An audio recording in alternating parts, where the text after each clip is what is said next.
Hello! Hello! I'm Kelly. And I'm Adam. Welcome to I Love You But, where we talk about common relationship issues. And our advice on how to deal. While we drink wine. While we drink wine. Totally drinking wine. And tonight we're talking about budgeting advice! Budgeting! We have to talk budgeting! If you're ever going to get on track with your finances, you have to budget. It's the thing, the single thing that allows you to acknowledge where you are. It allows you to get yourself out of debt. It allows you to plan for the life you want to live. It allows you to understand the kind of life that you are living. It is great. It is the best thing, singularly, and it's something that people are so afraid of. But at the beginning, quite simply, you just have to keep it simple. Deal with a few things in front of you. What? Is this guy Tony Robbins or what? Like, are you inspired? Because I'm inspired, and it's just the beginning. Wow, amazing. So the first thing, if you're starting a budget, is to keep it simple. Guys, just like, don't freak out about this shit. Just keep it super simple. Right at the beginning. Deal with your fixed things first. So odds are you have a mortgage or rent. That's set in stone. You also have your health insurance. Like, that's not going to change every month. Your internet bill isn't going to change. Unfortunately, it's just not. And then you can move on to your approximate bills, which are things like your electricity. So maybe if you don't turn on all your lights all day, every day, your electricity bill might be a little bit less expensive. Not that we want you to dress in the dark. No, just... You know what I mean. Same with groceries. Like, you don't have to buy all this pre-made shit just because it's at the grocery store. What if you bought some dry beans instead of some canned beans? So there are lots of different ways to curb those approximate bills because you have the advantage of being in control of that for the most part. You still need to buy food every week and every month to be able to live and to be able to function. For your kids to be okay. You don't have to buy 5 things of orange juice every week. Maybe you only buy 1, or maybe you buy none and you buy Tang instead. Mom, why is there only orange juice in the fridge? Tang, kids. It's called Tang. Sunny D. Drink your Sunny D. Oh, don't get Sunny D. It's disgusting. It's really tasty, though. The Capri Sun, tasty. Tasty.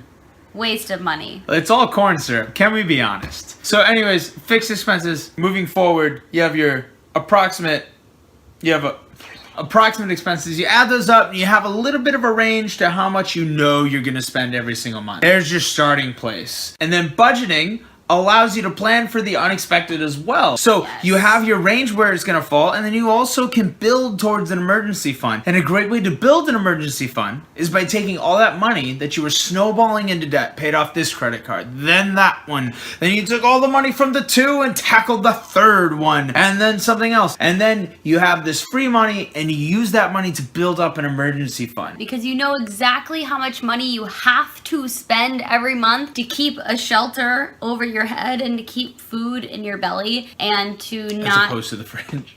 And to not die of insanity because you're paying for Netflix. Like, that's a worthy expense. And that emergency fund, a lot of people say it should be 6 months of what you spend a month, just in case you lose your job. For me, a month has always worked out just fine, but you should find a point that you feel really comfortable with, and then if all hell breaks loose, you're covered, and then you can truly start to save and invest and flourish and thrive with your finances and your money. So throw in emergency fund or rainy day fund into your budget, because you might not think that it's important, but it actually really is. If you've lived long enough, you know that there's things that come up that not only do they not care about where you are in your life and in your little budgeting plan, they don't care about who you are, and there they are. They need to be paid for. End of story. You might be wondering, okay, well, I know I need a budget, but like, how do I budget? How do I keep track of all this shit? So the easiest way to keep track of it, in my opinion, is just on an Excel spreadsheet. So you put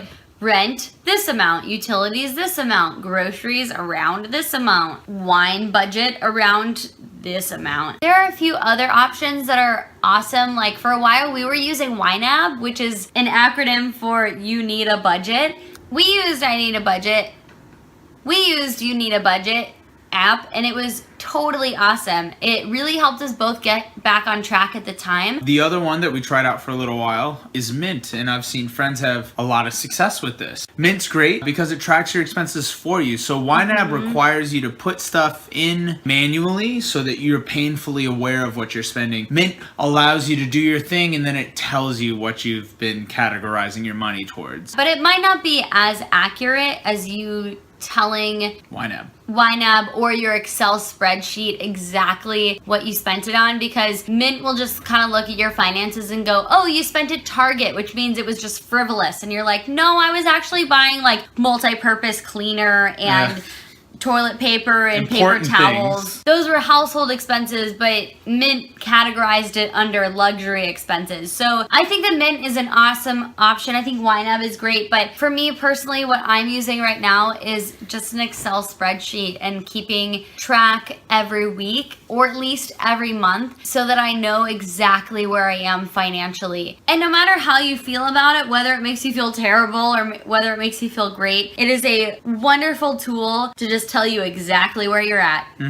No bullshit, no Tell you what's lies, happening. no sugarcoating, nothing like that. Finances are uncomfortably objective. And so you've got a simple, easy to follow situation for your budget software of your choice. A good tool to keep yourself honest is to cross-check with your credit and debit cards. So where you're spending your money is what you're putting your value in, and there's no reason in denying the things you like, because you're gonna spend money there no matter what. You're gonna find excuses to. Be realistic with your goals, be realistic with what you love and what you're spending money on. There's no reason to not be totally honest with yourself. And I know we've beaten this point into the ground, but that's because it's so easy to become dishonest. Just be real. I think something that helps with being honest and realistic with yourself is developing SMART goals. Go on. I have no expertise in the level of organization that you have achieved. Listen, I'm sure that you've heard of SMART goals before. It's an acronym for specific,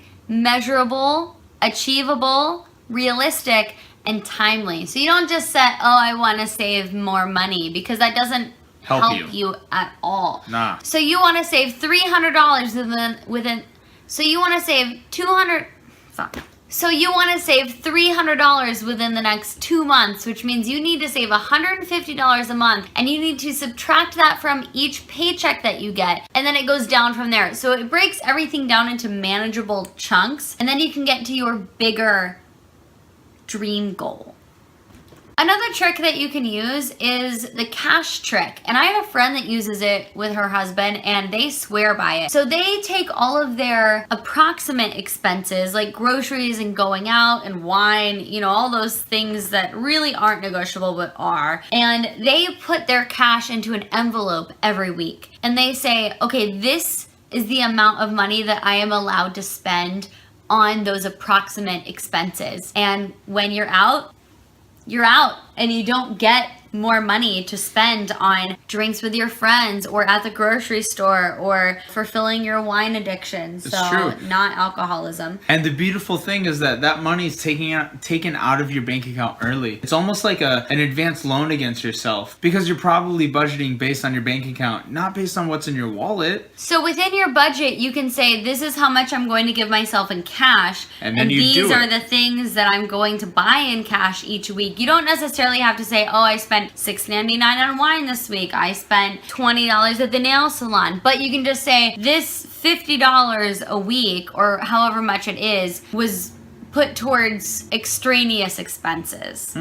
If that makes sense. And I gotta say, with experience, this has been a beautiful trick to help me out as well. Since I see my debit card as money that hurts, you know, and I see cash as money that I have. But you also don't take out of your necessity bills, like your rent and your utilities. Things on auto pay that you have to have come out without any burden, any problems. And you don't put it on your credit card so that you're paying interest on something that you actually can't afford. So it's a win-win. And all of this kind of builds towards building great habits. And a beautiful habit to have, especially in budgeting, is to always save something, because then you're always, and it might take a minute for you to build that muscle up, but you can just look at your budget, and it feels weird when you're not saving something. You have to save something. That's money that you've already spent. You're literally looking at it and go, well, I have to save something. And then you do, because it's a habit. It feels wrong to not do it.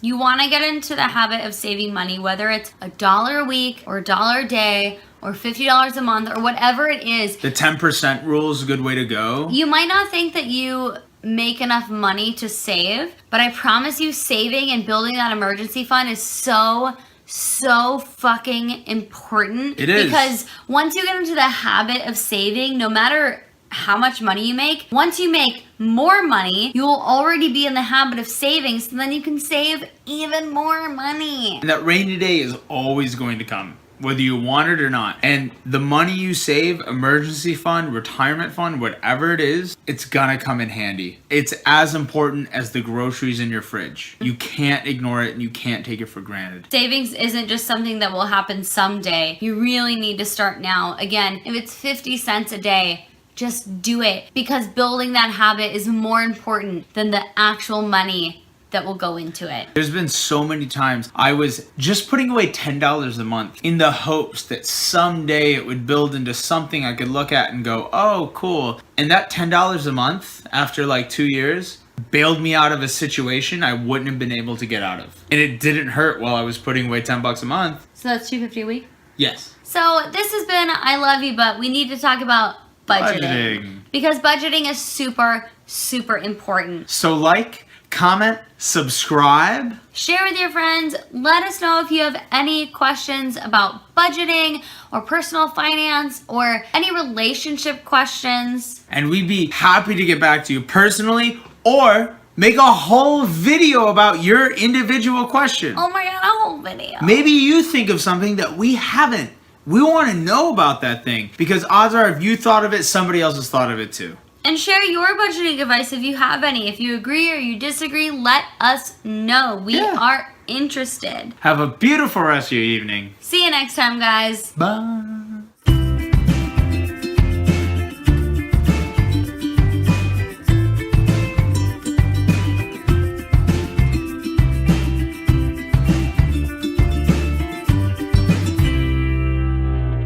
Hello. Hello. Oh, I forgot my name. Ready? Wow.